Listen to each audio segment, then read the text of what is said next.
I'm Dr. Sky, welcoming you once again to Talk Radio 77 WABC with the Dr. Sky Experience. We like to call WABC the crown jewel of radio, and for good reason. The iconic 77 Talk Radio WABC, beaming out of New York City, the nation, the world, and I'm sure the cosmos. If you're a first-time listener to this particular podcast, do know that we cover in depth the great realms of astronomy, space, aviation, and weather, and also talk about American exceptionalism, equally important to our conversation as we talk about truth, justice, and the American way. As we now move rapidly into month number 4, April 2024, so much to talk about, and of course this particular podcast centering around great events that we hope to come with clear weather, clear skies, for the partial and total solar eclipse across America, Monday, April the 8th. But we begin, of course, with the moon and the position of the moon through our April skies as we talk about Earth's nearest neighbor. The reason we get to see partial and total solar eclipses is all due to the moon. As the month opens up, on April 2nd, the moon is at last quarter. Something interesting to look for in the sky would be a close conjunction of the moon, Mars, and Saturn during the early morning hours of April the 6th. All these planets just before sunrise will be in a circle region in the sky as small as some 3 degrees, visible to the naked eye. We find out the moon is closest to us on the 7th, just in time for the next day's total solar eclipse, and much more on the eclipse as we continue. New moon, of course, to make a total solar eclipse, happens on the 8th.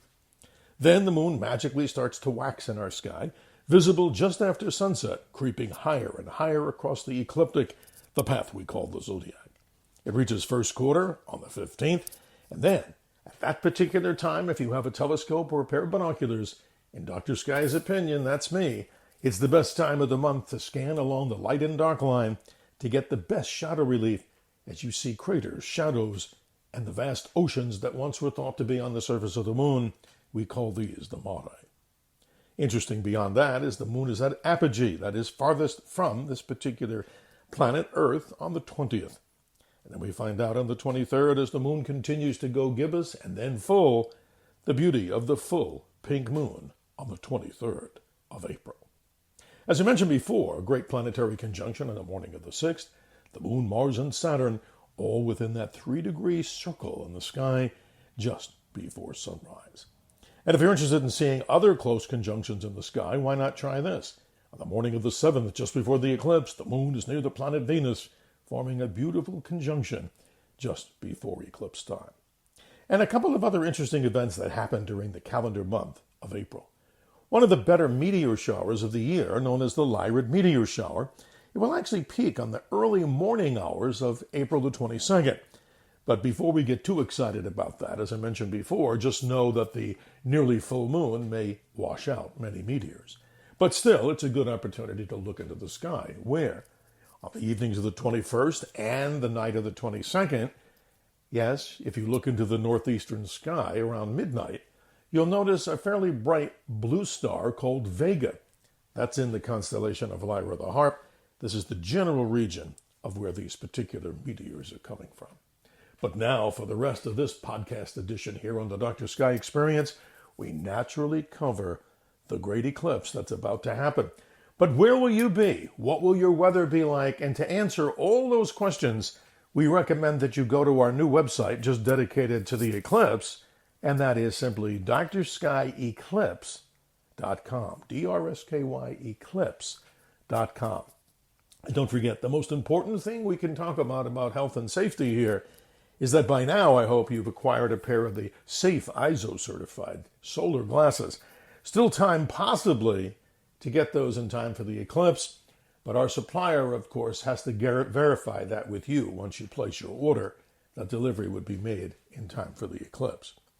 But notwithstanding, having those solar glasses, if you're seeing the eclipse in partial phases, or no matter where you're watching during partial phases, keep the solar glasses on. Naturally, that's common sense. The only time you can take those off is in the few moments or minutes of totality. Then it's safe to do that. Some advice for all of you with smartphones. I get the question all the time. Dr. Sky, is it safe to point my camera with no filter at the sun and shoot pictures? I wouldn't do that. I would have another type of solar filter, like the solar glasses, over the lenses of your smartphone, and larger ones over the DSLR type cameras. And I'm sure the advanced photographers do know about that. Other ways that I think are cool to watch this eclipse, if you have children, or that you want to have a little eclipse party, is to get a saltine cracker. That's right, 13 holes on the original ones. And then with a sheet of paper, way at the farthest part with your right hand, hold that saltine in your left hand a few inches away from the piece of paper with your sun to the back of you. What you should see in clear skies during the partial phases are 13 little crescent eclipses. And also, some of these crescent eclipses are seen by standing near or around trees. That is also possible. But for our New York audience, Talk Radio 77 WABC, here's something interesting. The partial eclipse in New York City begins at 2:10 p.m. Eastern Daylight Time. It'll be the maximum that you can see of that eclipse at 3:25 p.m. Eastern Daylight Time, when 91% of the sun is covered up by the moon. This particular eclipse will end in New York City proper at 4:36 p.m. The sun at the max time, 3:25 p.m., will be some 43 degrees high in your sky, and I hope your skies are clear. But all throughout New York State, if you were to drive up to areas like Rochester and Buffalo, New York, or north on Interstate 87 up to, say, Plattsburgh, you would definitely be in the shadow of the moon. And that's quite interesting. So drskyeclipse.com will give you more information. And for our friends that are listening around the nation and around the world, what I say is, and suggest that is, kindly go to drskyeclipse.com for all information about this particular eclipse. And remember, myself, we will be, hopefully, in Junction, Texas. We're leaving just after we do this broadcast. And as we listen to this broadcast, just know that we're right on our way, hopefully, to get to Junction, Texas, where I'm asked to be the MC of the Eclipse Music Festival in Junction, Texas, in Texas Hill Country. And that's an honor. It's TexClipseMusicFestival.com. That website is also available at the Dr. Sky Eclipse website. And what we'll be doing throughout those 4 or 5 days, starting April 5th, deep in the heart of Texas, literally almost right in the center of Texas, we will be, of course, doing something amazing. We'll be watching what rodeo is like. We will be participating in the chili cook-off, the wine tasting. We have events for children, families, and everybody. And yours truly will be the MC of the Eclipse event, hopefully with clear skies on April the 8th. But what could be more important than that? And that particular eclipse, folks, zooms all the way from southern Texas, all the way up through states during the central portion of the United States. It'll go through Arkansas, parts of Oklahoma. It continues to race up into, let's say, Indiana and Illinois. And in Cleveland, Ohio, there's a baseball game taking place on April the 8th. It's opening season for the Cleveland Guardians. You remember them? They were the Cleveland Indians. And they're going to open up that parking lot just before the eclipse, where they'll get to see over 3.5 minutes of totality before game time, which starts around 5:10 in the evening. That's the first pitch. And then it moves across the great state of New York, as I mentioned, Buffalo, Rochester, Watertown, and areas like that. Plattsburgh, New York, moving on then all the way up into the areas of northern New Hampshire and Vermont, the Stephen King state, way up in the north woods of the state of Maine and on into Canada. So much more, ladies and gentlemen. If you have questions and comments, email me. It's drsky, drsky@gmail.com, always there for you to answer your questions. And again, proud to be part of this radio station. I want to thank John Katzimatidis and Margot Katzimatidis for providing me the opportunity to be part of the family of Talk Radio 77 WABC, where you can hear me with John, owner and operator, every Sunday morning on WABC, on the Cats Roundtable.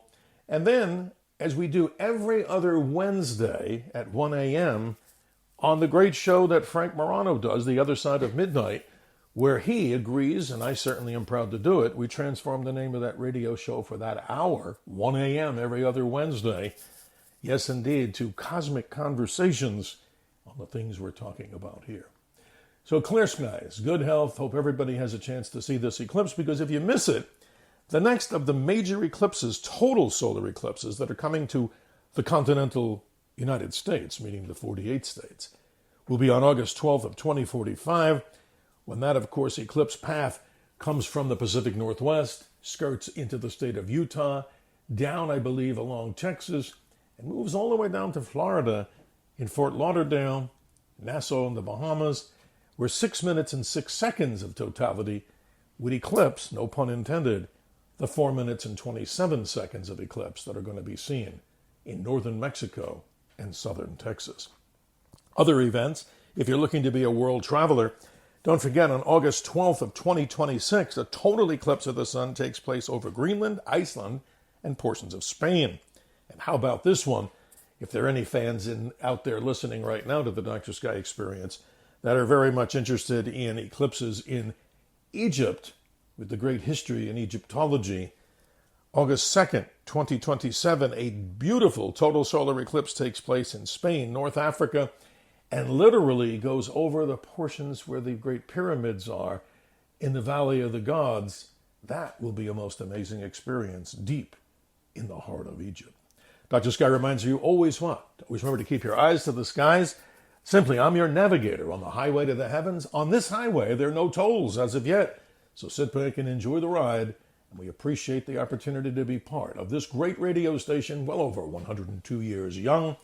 Talk Radio 77 WABC with me, Dr. Sky, on the Dr. Sky Experience, with great information as mentioned at the top of the program from astronomy, space, aviation, and weather, and to dedicate the other portions of our program to American exceptionalism as we talk about truth, justice, and the American way. Clear skies.